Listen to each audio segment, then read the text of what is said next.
Beyond the Wall of Sleep by H.P. Lovecraft. I have often wondered if the majority of mankind ever paused to reflect upon the occasionally titanic significance of dreams, and of the obscure world to which they belong.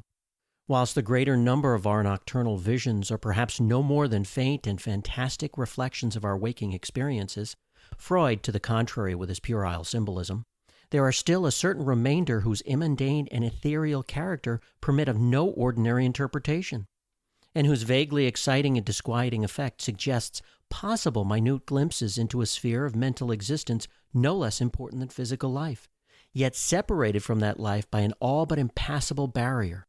From my experience, I cannot doubt but that man, when lost to terrestrial consciousness, is indeed sojourning in another and uncorporeal life, of far different nature from the life we know, and of which only the slightest and most indistinct memories linger after waking.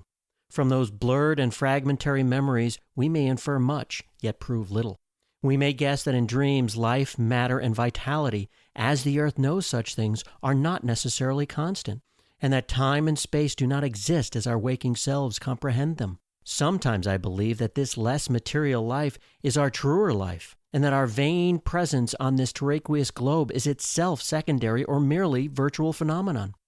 It is from a youthful reverie filled with speculation of this sort that I arose one afternoon in the winter of 1900-1901, when to the State Psychopathic Institution in which I served as an intern was brought the man whose case has ever since haunted me so unceasingly. His name, as given on the records, was Joe Slater, or Slatter, and his appearance was that of the typical denizen of Catskill Mountain region, one of those strange, repellent scions of a primitive colonial peasant stock, whose isolation for nearly 3 centuries in the hilly fastness of a little-traveled countryside has caused them to sink to a kind of barbaric degeneracy, rather than advance with their more fortunately placed brethren of the thickly settled districts. Among these odd folk, who correspond exactly to the decadent element of white trash in the South, laws and morals are non-existent, and their general mental status is probably below that of any other section of Native American people. Joe Slater, who came to the institution in the vigilant custody of 4 state policemen, and who was described as a highly dangerous character, certainly presented no evidence of his perilous disposition when I first beheld him. Though well above the middle stature and of somewhat brawny frame, he was given an absurd appearance of harmless stupidity by the pale sleepy blueness of his small watery eyes, the scantiness of his neglected and never-shaven growth of yellow beard, and the listless drooping of his heavy nether lip. His age was unknown, since among his kind neither family records nor permanent family ties exist, but from the baldness of his head in front and from the decayed condition of his teeth, the head surgeon wrote him down as a man of about 40. From the medical and court documents we learned all that could be gathered from his case. This man, a vagabond, hunter, and trapper, had always been strange in the eyes of his primitive associates. He had habitually slept at night beyond the ordinary time, and upon waking would often talk of unknown things in a manner so bizarre as to inspire fear even in the hearts of an unimaginative populace. Not that his form of language was all that unusual, for he never spoke save in the debased patois of his environment, but the tone and tenor of his utterances were of such mysterious wildness that none might listen without apprehension. He himself was generally as terrified and baffled as his auditors, and within an hour after awakening would forget all that he had said, or at least all that had caused him to say what he did, relapsing into a bovine, amiable normality like that of the other hill-dwellers. As Slater grew older, it appeared his mutational aberrations had gradually increased in frequency and violence, till about a month before his arrival at the institution had occurred the shocking tragedy which caused his arrest by the authorities. One day near noon, after a profound sleep begun in a whiskey debauch at about 5 of the previous afternoon, the man had roused himself most suddenly, with ululations so horrible and unearthly they brought several neighbors to his cabin, a filthy sty where he dwelt with a family as indescribable as himself. Rushing out into the snow, he had flung his arms aloft and commenced a series of leaps directly upward in the air, and while shouting his determination to reach some big cabin with brightness in the roof, and walls and floor and loud queer music far away. As 2 men of moderate size sought to restrain him, he had struggled with maniacal force and fury, screaming his desire and need to find and kill a certain thing that shines and shakes and laughs. At length, after temporarily felling one of his detainers with a sudden blow, he had flung himself upon the other in a demonic ecstasy of bloodthirstiness, shrieking fiendishly that he would jump high in the air and burn his way through anything that stopped him. Family and neighbors had now fled in a panic, and when the more courageous of them returned, Slater was gone, leaving behind an unrecognizable pulp-like thing that had been a living man but an hour before. None of the mountaineers had dared to pursue him, and it is likely that they would have welcomed his death from the cold, but when several mornings later they heard his screams from a distant ravine, they realized that he had somehow managed to survive, and that his removal in one way or another would be necessary. Then had followed an armed searching party, whose purpose, whatever it may have been originally, became that of a sheriff's posse after one of the seldom popular state troopers had, by accident, observed, then questioned, and finally joined the seekers. On the third day Slater was found unconscious in the hollow of a tree, and taken to the nearest jail, where alienists from Albany examined him as soon as his senses returned. To them he told a simple story. He had, he said, gone to sleep one afternoon about sundown after drinking too much liquor. He had awakened to find himself standing bloody-handed in the snow before his cabin, the mangled corpse of his neighbor Peter Slater at his feet. Horrified, he had taken to the woods in a vague effort to escape from the scene of what must have been his crime. Beyond these things he seemed to know nothing, nor could the expert questioning of his interrogators bring out a single additional fact. That night Slater slept quietly, and the next morning he awakened with no singular feature save a certain alteration of expression. Dr. Barnard, who had been watching the patient, thought he noticed in the pale blue eyes a certain gleam of peculiar quality, and in the flaccid lips an all but imperceptible tightening, as if of intelligent determination. But when questioned, Slater relapsed into the habitual vacancy of the mountaineer, and only reiterated what he had said on the preceding day. On the third morning occurred the first of the man's mental attacks. After some show of uneasiness in sleep, he burst forth into a frenzy so powerful that the combined efforts of 4 men were needed to bind him in a straitjacket. Alienists listened with keen attention to his words, since their curiosity had been aroused to a high pitch by the suggestive yet mostly conflicting and incoherent stories of his family and neighbors. Slater raved for upwards of 15 minutes, babbling in his backwoods dialect of green edifices of light, oceans of space, strange music, and shadowy mountains and valleys. But most of all did he dwell upon some mysterious blazing entity that shook and laughed and mocked at him. This vast, vague personality seemed to have done him a terrible wrong, and to kill it in triumphant revenge was his paramount desire. In order to reach it, he said, he would soar through abysses of emptiness, burning every obstacle that stood in his way. Thus ran his discourse, until with the greatest suddenness he ceased. The fire of madness died from his eyes, and in dull wonder he looked at his questioners and asked why he was bound. Dr. Bernard unbuckled the leather harness and did not restore it till night, when he succeeded in persuading Slater to don it of his own volition for his own good. The man had now admitted that he sometimes talked queerly, though he knew not why. Within a week or two more attacks appeared, but from them the doctors learned little. On the source of Slater's visions they speculated at length, for since he could neither read nor write, and had apparently never heard a legend or fairy tale, his gorgeous imagery was quite inexplicable. That it could not come from any known myth or romance was made especially clear by the fact that the unfortunate lunatic expressed himself only in his own simple manner. He raved of things he did not understand and could not interpret, things which he claimed to have experienced, but which he could not have learned through any normal or connected narration. The alienists soon agreed that abnormal dreams were the foundation of the trouble, dreams whose vividness could for a time completely dominate the walking mind of this basically inferior man. With due formality, Slater was tried for murder, acquitted on the ground of insanity, and committed to the institution wherein I held so humble a post. I have said that I am a constant speculator concerning dream life, and from this you may judge of the eagerness with which I applied myself to the study of the new patient as soon as I had fully ascertained the facts of his case. He seemed to sense a certain friendliness in me, born no doubt of the interest I could not conceal and the gentle manner in which I questioned him. Not that he ever recognized me during his attacks, when I hung breathlessly upon his chaotic but cosmic word pictures, but he knew me in his quiet hours, when he would sit by his barred window weaving baskets of straw and willow, and perhaps pining for the mountain freedom he could never again enjoy. His family never called to see him. Probably it had found another temporary head, after the manner of decadent mountain folk. By degrees I commenced to feel an overwhelming wonder at the mad and fantastic conceptions of Joe Slater.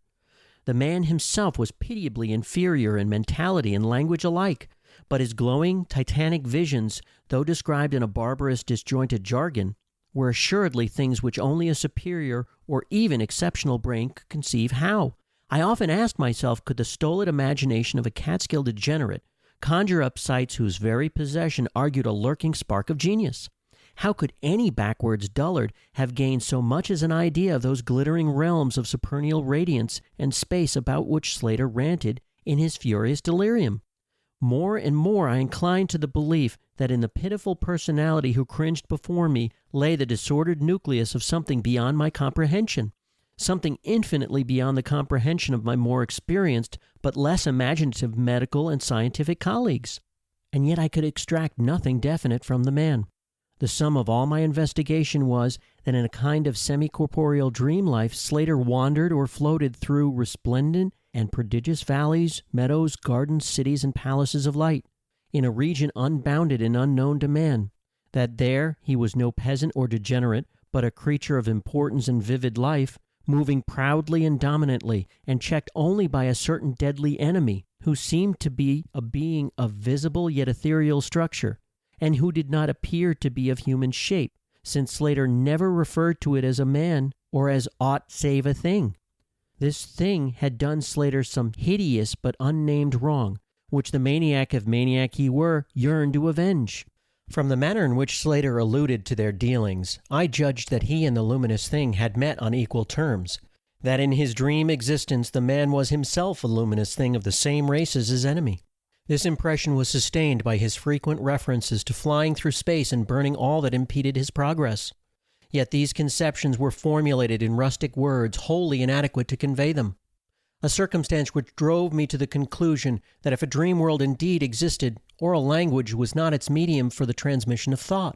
Could it be that the dream soul inhabiting this inferior body was desperately struggling to speak things which the simple and halting tongue of dullness could not utter?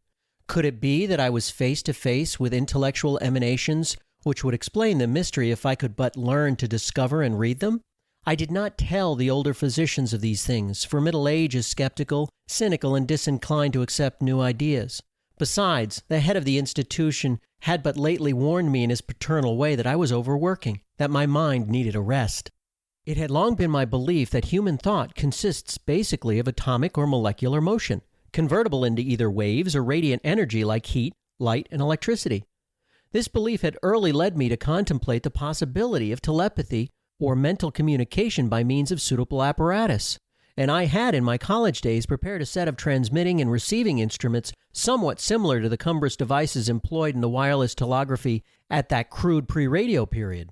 These I had tested with a fellow student, but achieving no result, had soon packed them away with other scientific odds and ends for possible future use. Now, in my intense desire to probe into the dream life of Joe Slater, I sought these instruments again. I spent several days in repairing them for action.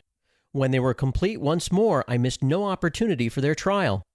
At each outburst of Slater's violence, I would fit the transmitter to his forehead and the receiver to my own, constantly making delicate adjustments for the various hypothetical wavelengths of intellectual energy.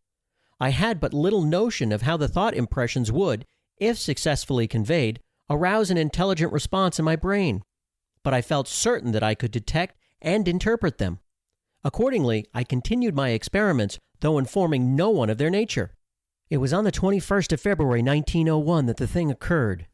As I look back across the years, I realize how unreal it seems, and sometimes wonder if old Dr. Fenton was not right when he charged it all to my excited imagination. I recall that he listened with great kindness and patience when I told him, but afterwards he gave me a nerve powder and arranged for the half-year's vacation on which I departed the next week. That fateful night I was wildly agitated and perturbed, for despite the excellent care he received, Joe Slater was unmistakably dying. Perhaps it was his mountain freedom that he missed, or perhaps the turmoil in his brain had grown too acute for his rather sluggish physique. But at all events the flame of vitality flickered low in the decadent body.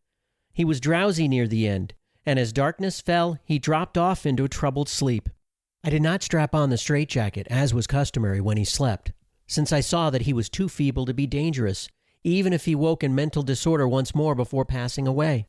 But I did place upon his head and mine the two ends of my cosmic radio, hoping against hope for a first and last message from the dream world in the brief time remaining. In the cell with us was one nurse, a mediocre fellow who did not understand the purpose of the apparatus or think to inquire into my course. As the hours wore on, I saw his head droop awkwardly in sleep, but I did not disturb him. I myself, lulled by the rhythmical breathing of the healthy and the dying man, must have nodded a little later. The sound of weird lyric melody was what aroused me. Chords, vibrations, and harmonic ecstasies echoed passionately on every hand, while on my ravaged sight burst the stupendous spectacle ultimate beauty. Walls, columns, and architraves of living fire blazed effulgently around the spot where I seemed to float in air, extending upward to an infinitely high vaulted dome of indescribable splendor.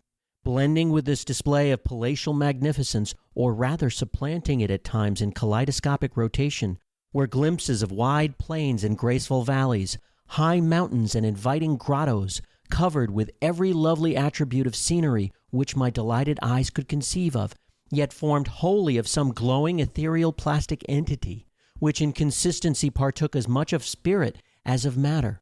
As I gazed, I perceived that my own brain held the key to these enchanted metamorphoses, for each vista which appeared to me was the one my changing mind most wished to behold.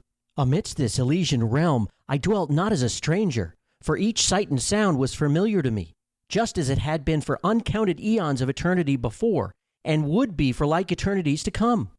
Then the resplendent aura of my brother of light drew near and held colloquy with me, soul to soul, with silent and perfect interchange of thought. The hour was one of approaching triumph, for was not my fellow being escaping at last from a degrading periodic bondage, escaping forever and preparing to follow the accursed oppressor even unto the uttermost fields of ether, that upon it might be wrought a flaming cosmic vengeance which would shake the spheres? We floated thus for a little time, when I perceived a slight blurring and fading of the objects around us, as though some force were recalling me to earth, where I least wished to go. The form near me seemed to feel a change also, for it gradually brought its discourse toward a conclusion, and itself prepared to quit the scene, fading from my sight at a rate somewhat less rapid than that of the other objects. A few more thoughts were exchanged, and I knew that the luminous one and I were being recalled to bondage, though for my brother of light it would be the last time.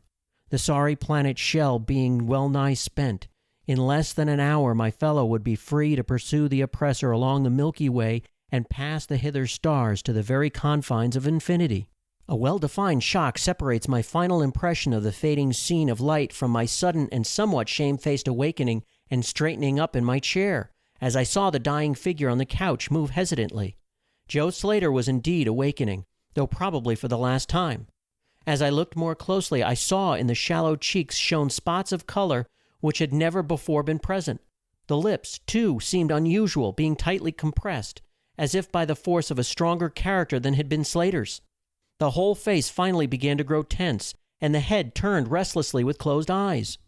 I did not rouse the sleeping nurse, but readjusted the slightly disarranged headband of my telepathic radio, intent to catch any parting message the dreamer might have to deliver.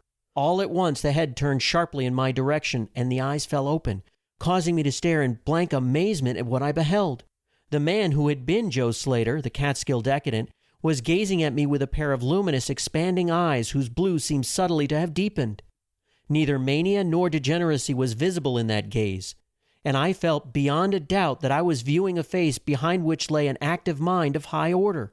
At this juncture my brain became aware of a steady external influence operating on it. I closed my eyes to concentrate my thoughts more profoundly, and was rewarded by the positive knowledge that my long-sought mental message had come at last. Each transmitted idea formed rapidly in my mind, and though no actual language was employed, my habitual association of conception and expression was so great that I seemed to be receiving the message in ordinary English. "Joe Slater is dead," came the soul-petrifying voice of an agency from beyond the wall of sleep. My opened eyes sought the couch of pain and curious horror, but the blue eyes were still calmly gazing, and the countenance was still intelligently animated. "He is better dead," for he was unfit to bear the active intellect of cosmic entity. His gross body could not undergo the needed adjustments between ethereal life and planet life. He was too much an animal, too little a man. Yet it is through his deficiency that you have come to discover me, for the cosmic and planet souls rightly should never meet. He has been in my torment and diurnal prison for 42 of your terrestrial years.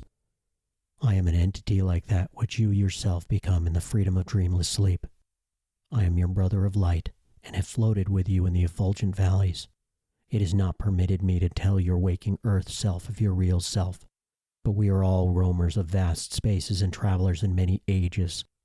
Next year I may be dwelling in the Egypt which you call ancient, or in the cruel empire of Tsan Chang, which is to come 3,000 years hence. You and I have drifted to worlds that reel about the red Arcturus, and dwelt in the bodies of insect philosophers that crawl proudly over the fourth moon of Jupiter. How little does the earth self know life in its extent, how little indeed ought it to know for its own tranquility. Of the oppressor I cannot speak. You on earth have unwittingly felt its distant presence. You, who without knowing idly gave the blinking beacon the name of Algol, the demon star. It is to meet and conquer the oppressor that I have vainly striven for eons, held back by bodily encumbrances. Tonight I go as a nemesis bearing just and blazingly cataclysmic vengeance. Watch me in the sky close by the demon star. I cannot speak longer, for the body of Joe Slater grows cold and rigid, and the coarse brains are ceasing to vibrate as I wish. You have been my only friend on this planet, the only soul to sense and seek for me within the repellent form which lies on this couch. We shall meet again, perhaps in the shining mists of Orion's sword, perhaps on a bleak plateau in prehistoric Asia, perhaps in unremembered dreams tonight, perhaps in some other form an eon hence when the solar system shall have been swept away. At this point the thought waves abruptly ceased. The pale eyes of the dreamer, or can I say dead man, commenced to glaze fishily. In a half stupor I crossed over to the couch and felt of his wrist, but found it cold, stiff, and pulseless. The sallow cheeks paled again, and the thick lips fell open, disclosing the repulsively rotten fangs of the degenerate Joe Slater. I shivered, pulled a blanket over the hideous face, and awakened the nurse. Then I left the cell and went silently to my room. I had an instant and unaccountable craving for a sleep whose dreams I should not remember. The climax? What plain tale of science can boast of such a rhetorical effect? I have merely set down certain things appealing to me as facts, allowing you to construe them as you will. As I have already admitted, my superior, old Dr. Fenton, denies the reality of everything I have related. He vows that I was broken down with nervous strain and badly in need of a long vacation on full pay, which he so generously gave me. He assures me on his professional honor that Joe Slater was but a low-grade paranoiac, whose fantastic notions must have come from the crude hereditary folk tales which circulated in even the most decadent of communities. All this, he tells me, yet I cannot forget what I saw in the sky on the night after Slater died. Lest you think me a biased witness, another pen must add this final testimony, which may perhaps supply the climax you expect. I will quote the following account of the star Nova Persei verbatim from the pages of the eminent astronomical authority, Professor Garrett P. Serviss. On February 22, 1901, a marvelous new star was discovered by Dr. Anderson of Edinburgh, not very far from Algol. No star had been visible at that point before. Within 24 hours, the stranger had become so bright that it outshone Capella. In a week or two, it had visibly faded, and in the course of a few months, it was hardly discernible with the naked eye. The end of Beyond the Wall of Sleep.